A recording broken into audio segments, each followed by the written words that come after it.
दोस्तों, शिक्षक दिवस के रूप में मनाया जाता है, चाहे मानव हो चाहे जानवर हो। सभी अपने अपने, जैसे कि जानवर हमने देखा, जानवर की माँ अपने बच्चों को आने वाली कठिनाई से बचाने के लिए नए नए प्रयत्न करती है, तो वो भी एक माँ एक बच्चे के लिए भी एक गुरु होती है। इसी प्रकार से हम रामलीला वगैरह देखते हैं, तो हम देखते हैं राम लक्ष्मण को विश्वामित्र मुनि मांग करके ले गए थे, और उन्होंने भी जंगल में जाकर शिक्षा ग्रहण की थी। चाहे कोई कितना ही शाही खानदान का हो, चाहे ब्राह्मण हो, चाहे कोई भी हो, A to Z, उनको घर से दूर जा कर के गुरुकुल में जाकर अध्यापन करना पड़ता था, और उन्हें शस्त्र और शास्त्र विद्या दी जाती थी।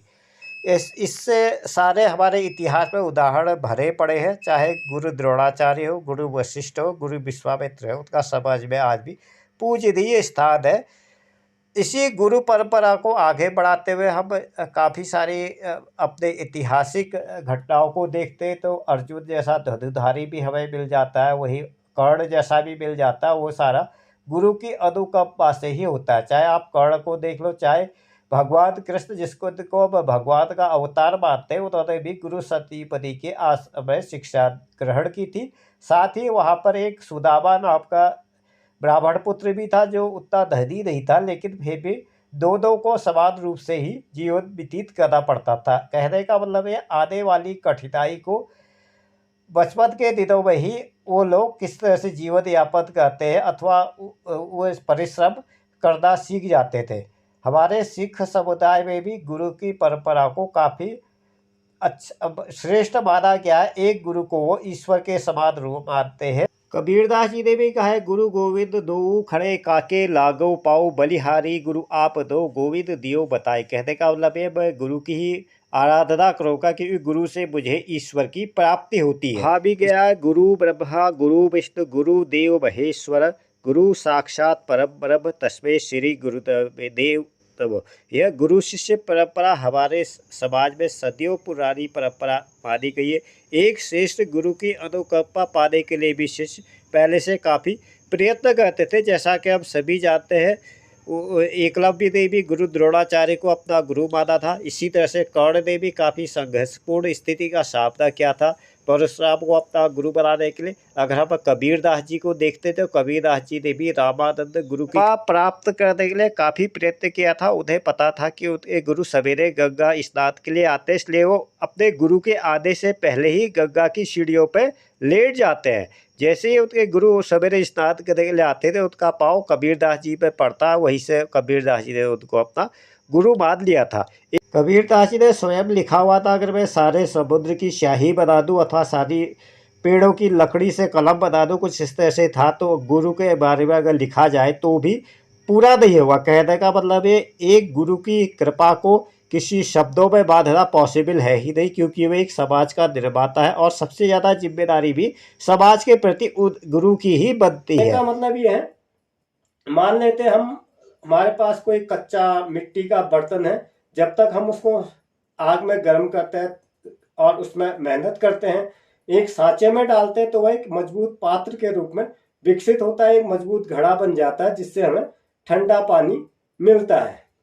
अब हम मानव सभ्यता के इतिहास की अगर हम बात करें, तो पुराने समय में शिक्षा गुरुकुलों में दी जाती थी। ज़्यादातर गुरुकुलों में ऐसा नहीं होता था कि कोई धनी का बच्चा है अथवा कोई गरीब का बच्चा है, सारे स्टूडेंट्स के साथ समान व्यवहार होता था। जैसा कि हम सभी लोग जानते हैं, चाहे कोई कितने ही बड़े परिवार का हो, चाहे कितने ही छोटे परिवार का हो, भारतीय सभ्यता के हिसाब से दोनों को समान रूप से गुरुकुलों में रहना पड़ता था। अपने गुरु के लिए लकड़ी काट के लानी पड़ती थी, और भी उनके पर्सनल काम करना पड़ता था, और उसके बदले में गुरु उनको अपनी विद्या के द्वारा उनको राजकुमार हो चाहे कोई भी, उनको आने वाले कठिनाई से लड़ने की शक्ति देता था, अथवा जो भी उस समय में होता था वो विद्या दी जाती थी। जैसा कि हम देखते हैं, यहाँ तक कि भगवान कृष्ण हो, भगवान राम हो, उनको भी गुरुकुलों में रहना पड़ा। हालांकि वो एक देव तुल्य व्यक्ति है, जिनका तो कोई मुकाबला ही नहीं है, लेकिन उनको भी गुरुकुलों में रहकर शिक्षा ग्रहण करनी पड़ी थी। हम कृष्ण सुदामा वाली कहानी से हम सभी लोग परिचित है। वो कहानी नहीं, सच्ची घटना है, जिस पर एक तो कृष्ण भगवान खुद थे। जब वो बचपन में थे तो काफी संघर्षमय स्थिति में पैदा हुए थे। उनके वहां से वो गोकुल में आए, उसके बाद भी बचपन में उनको मारने के लिए काफी सारे उनके खुद सगे संबंधी मामा ने तक उतने षड्यंत्र किए, नए नए राक्षसों को भेजते। जब वो उन्होंने सारी समस्याओं को हल किया अपने अपने तरीके से, क्योंकि आने वाला कल जो है कृष्ण जन्माष्टमी का दिन है, तो मैं साथ ही दोनों चीजों को आपस में मिक्स करके इसलिए बता रहा हूँ कि आपको कृष्ण के बारे में भी कुछ जानने को मिले, और ये वीडियो दोनों के रूप में एक कंबाइन फॉर्म बनकर सामने आए। तो कृष्ण भगवान ने जब सारी चीजों का अपने यहाँ कंस का संहार किया था, उसके बाद प्रजा जो है काफी उससे संकट से मुक्ति दिलाई थी। उसके बाद जब कृष्ण भगवान की बात आती है तो उस समय भी उनको भी शिक्षा ग्रहण करने संदीपनी मुनि के पास जाना पड़ा था, क्योंकि उनकी बचपन में काफी समस्याओं में रहे। उसके बाद जंगल में जाते थे, जो भी था उस समय के समय परिस्थिति के अनुसार उन्होंने काम किया। उसके बाद संदीपनी मुनि के साथ उन्होंने शिक्षा ग्रहण की। इसी तरह से हम देखते हैं भगवान राम, जिनको हम अपना आदर्श मानते हैं, वो भी उस समय में जंगल में गए, सादा जीवन उन्होंने व्यतीत किया। विश्वामित्र ने उनको शिक्षा दी, अच्छी बातें बताई, धनुर्विद्या सिखाई। इसी तरह से हम महाभारत काल में आते हैं, स्टेप बाय स्टेप अगर हम आते हैं तो महाभारत काल में भी हम बताते हैं गुरु द्रोणाचार्य थे, वो राजकुमारों को शिक्षा देते थे। ऐसा नहीं कि उनको महल में ही सारी चीजें मिल जाती थी, उनको खुद जंगल जाके प्रैक्टिस करनी पड़ती थी। हालांकि द्रोणाचार्य को सरकारी संरक्षण प्राप्त था, जैसे हम आजकल की भाषा में कहना चाहिए, लेकिन वो जो भी शिक्षा देते थे, जो शिक्षा कौरवों को दी जाती थी वही शिक्षा पांडवों को दी जाती है। सर्वपल्ली राधाकृष्णन के बारे में है। सर्वपल्ली राधाकृष्णन हमसे भी पता है, काफी उच्च पदों में आसीन रहे, राष्ट्रपति रहे, उपराष्ट्रपति रहे। इसके अलावा सर्वपल्ली राधाकृष्णन की बात करें, उन्होंने भारतीय दर्शन शास्त्र को अमेरिका तक पहुंचाया। जैसे कि स्वामी विवेकानंद को अमेरिका के लोग बहुत मानते हैं, क्योंकि फिलॉसफी के बारे में उन्होंने लेक्चर दिया था। उसके बाद अगला लेक्चर जो है सर्वपल्ली राधाकृष्णन ने दिया।